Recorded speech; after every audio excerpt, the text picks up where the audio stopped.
జమ్మూ కాశ్మీర్ మాజీ సీఎం చేతిలో తలకిందులుగా త్రివర్ణ పతాకం, బీజేపీ ఫైర్. జాతీయ జెండాను తలకిందులుగా పట్టుకున్న మెహబూబా ముఫ్తీ ఘటనతో రాజకీయంగా తీవ్ర వివాదం.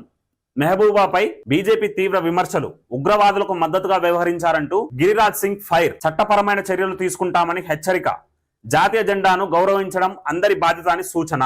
జాతీయ జెండాని కూడా అగౌరవపరిచే విధంగా నిన్న మెహబూబా ముఫ్తీ జమ్మూ కాశ్మీర్ మాజీ ముఖ్యమంత్రి ప్రవర్తిస్తున్నారంటే వీళ్ళకి దేశం పట్ల, జాతి పట్ల ఎంత గౌరవం ఉందో వీళ్ళ చర్యలను బట్టి చూస్తే మనకు అర్థమైంది. ఇది మొదటిసారి అయితే అయ్యి ఉండదు. ఇట్లాంటి వ్యక్తులు నిన్న అసలు ఇదంతా ఎందుకు వచ్చిందనంటే 2019 ఆగస్ట్ 5 రోజు ఆర్టికల్ 370, 35A రద్దు చేసి one nation, one flag, one constitution అని ఒక నినాదంతో కేంద్ర ప్రభుత్వం చాలా గొప్ప నిర్ణయం తీసుకొని జమ్మూ అండ్ కాశ్మీర్ ని యూనియన్ టెరిటరీగా ప్రకటించి 2 సంవత్సరాల కింద ఎన్నికలు కూడా నిర్వహించింది. అక్కడ సెక్యూరిటీని మెయింటైన్ చేసేందుకు ఇట్లాంటి చర్యలు తీసుకున్నారు. ఆ విషయాన్ని నిరసిస్తూ నిన్న మెహబూబా ముఫ్తీ నిరసనలో భాగంగా జాతీయ జెండాని తలకిందులుగా పట్టుకున్నారు. ఆ వివరాలను చూసే ప్రయత్నం చేద్దాం. జమ్మూ కాశ్మీర్ మాజీ ముఖ్యమంత్రి, పీడీపీ అధినేత్రి మెహబూబా ముఫ్తీ జాతీయ జెండాను తలకిందులుగా పట్టుకున్న ఘటన రాజకీయంగా తీవ్ర వివాదానికి దారితీసింది. శ్రీనగర్ లో ఆర్టికల్ 370, 35A రద్దు వార్షిక దినాన్ని పురస్కరించుకొని నిర్వహించిన నిరసనలో ఆమె చేతిలో త్రివర్ణ పతాకం తలకిందులుగా కనిపించింది. దీనిపై బీజేపీ తీవ్ర విమర్శలు గుప్పించింది. ఇప్పుడు one nation, one flag, one constitution అనే నినాదంతో ఆర్టికల్ 370, 35A రద్దు చేయడం మనందరికీ తెలిసిన విషయమే. సో నిన్నటికి 7 సంవత్సరాలు పూర్తయింది. ఇలాంటి వ్యక్తులు ఈ దేశంలో ఉండుకుంటా దేశ సమగ్రతను దెబ్బతీయాలని అనునిత్యం ప్రయత్నిస్తుంటారు. అట్లాంటి వాళ్ళని తరిమి కొట్టాల్సిన సమయం అయితే ఆసన్నమైంది. నిరసన కార్యక్రమంలో మెహబూబా ముఫ్తీ జాతీయ జెండాతో పాటు జమ్మూ కాశ్మీర్ పాత రాష్ట్ర జెండాను కూడా చేతిలో పట్టుకున్నారు. అంటే పాత రాష్ట్ర జెండాని చేతిలో పట్టుకున్నారంటే దేశానికి వ్యతిరేకం అన్నట్టే కదా. ఈ జాతి విద్రోహ శక్తులే కదా వీళ్ళు. అయితే జాతీయ జెండాలో పై భాగంలో ఉండాల్సిన కాషాయ రంగు కిందుకు రావడం కనిపించింది. అంటే వీళ్ళ ఉద్దేశం ఏంది? ఇస్లామిక్ కంట్రీగా మారుద్దాం అనుకుంటారు ఆ దేశాన్ని. జమ్మూ కాశ్మీర్ ని ఉమర్ ఖలీద్ గారు చెప్పినట్టు, తుకుడే గ్యాంగ్ చెప్పినట్టు ఆజాదీ ఆజాదీ అంటారు కదా. ఈరోజు ఆర్తనాదాలు చేస్తారు పీఓకే ప్రజలు. పీఓకే పాకిస్తాన్ ఆక్రమించుకొని ఈరోజు ఎన్నికలు నిర్వహించుకుంటా, మానసిక ఆనందం పొందుకుంటా, నిరసనకారులపై ఫిరంగులు పేల్చుకుంటా సుమారు ఒక 90 మందిని చంపింది. ఈ ఆజాదీ ఆజాదీ అనే నా కొడుకులు ఒకసారి పోయి పీఓకేలో ఒక 10 రోజులు ఉండురారి. దమ్ముంటే పాకిస్తాన్కి ఎగనెస్ట్ గా ఫైట్ చేయరి. అది చేత కాదు మళ్ళా. అయితే జాతీయ జెండాలో పై భాగంలో ఉండాల్సిన కాషాయ రంగు కిందుకు రావడం కనిపించింది. భారత జెండా నియమావళి ప్రకారం జాతీయ పతాకాన్ని నిర్ణీత విధానంలోనే ప్రదర్శించాలి. తలకిందులుగా ప్రదర్శించడం నిబంధనలకు విరుద్ధంగా పరిగణిస్తారు. 1971 చట్టం ప్రకారం చాలా స్పష్టంగా చెప్పిన విషయం ఏంటంటే జాతీయ జెండాని ఆరెంజ్, వైట్ అండ్ గ్రీన్ ఈ ఆర్డర్లనే ప్రదర్శించాలి. ప్రదర్శించని పక్షంలో మొదటిసారి తప్పు చేస్తే 3 సంవత్సరాల పాటు జైలు శిక్ష, జరిమానా ఉంటది.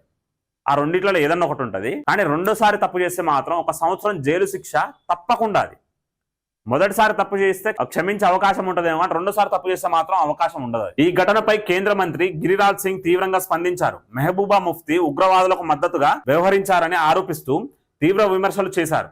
ఆర్టికల్ 370 రద్దుతో దేశంలో ఒకే దేశం, ఒకే జెండా, ఒకే రాజ్యాంగం అమల్లోకి వచ్చిందని వ్యాఖ్యానించారు. బీజేపీ ఎంపీ సత్పాల్ శర్మ కూడా ఆమె జాతీయ జెండాను అవమానించారని ఆరోపిస్తూ చట్టపరమైన చర్యలు తీసుకుంటామని పేర్కొన్నారు. మరోవైపు కేంద్ర మంత్రి రామ్ దాస్ అత్వాలే మాత్రం ఘటనను ముందుగా పరిశీలించాలని అభిప్రాయపడ్డారు. ఉద్దేశపూర్వకంగా చేశారా, పొరపాటున జరిగిందా అనేది నిర్ధారించాల్సి ఉందన్నారు. వాళ్ళు ఉద్దేశపూర్వకంగానే చేస్తారు. ఉద్దేశపూర్వకంగా చేసి లేదంటే మేము అనుకోకుండా జరిగింది, అది ఎటువంటి ఉద్దేశం లేదు అని మళ్ళీ అప్పుడు కవర్ డ్రైవ్లు చేస్తుంటారు అన్నమాట. జాతీయ జెండాను గౌరవించడం ప్రతి ఒక్కరి బాధ్యత అని పేర్కొన్నారు. ఇదే సమయంలో ఎంఐఎం అధినేత అసాదుద్దీన్ ఓవైసీ స్పందిస్తూ గతంలో పీడీపీతో కలిసి ప్రభుత్వం ఏర్పాటు చేసిన బీజేపీ ఇప్పుడు విమర్శించడం ఎందుకని ప్రశ్నించారు. అసాదుద్దీన్ ఓవైసీ అంత పనికి మాలిన వ్యక్తి అయితే ఇంకోళ్ళు ఉండరు. ఎందుకు చెప్తున్నట్టు మాట, వీళ్ళు 1994లో వీళ్ళకి అసెంబ్లీలో 4 సీట్లు ఉండేయండి.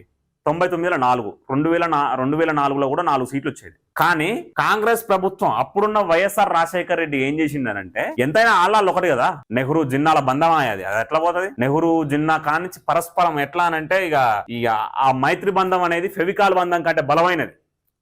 కాబట్టి 2004లో గెలిచిన అనంతరం ఈ నియోజకవర్గాల పునర్విభజన చేసుకుంటా, కాన్స్టిట్యుయెన్సీని రీడిఫైన్ చేసుకుంటా, మ్యాప్స్ ని రీడిఫైన్ చేసిన చర్య ఏంటంటే 4 స్థానాలలో గెలిచే అవకాశం ఉన్న ఎంఐఎంని 7 స్థానాలలో గెలిచేటట్టు చేసిండు. అట్లాంటి ఘన చరిత్ర కాంగ్రెస్.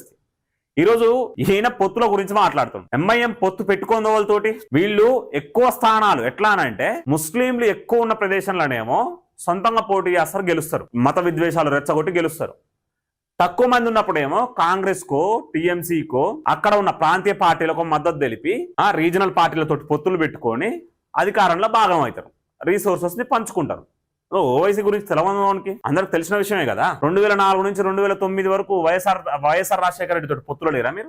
అనఫిషియల్ పొత్తే కదా అది. కిరణ్ కుమార్ రెడ్డి తోటి పొత్తులు లేరా? టీఆర్ఎస్ గెలవంగానే కేసీఆర్ చెంతన చేరాలేదా మీరు? ఆ తర్వాత రేవంత్ రెడ్డి గెలవంగానే రేవంత్ రెడ్డి స్వయంగా అంటాడుగా కాంగ్రెస్ కా మతలబ్ ముసల్మాన్ కా మతలబ్ కాంగ్రెస్ అని. మన జూబ్లీ హిల్స్ బై ఎలక్షన్ లో మీరు చేసిన పని ఏంది?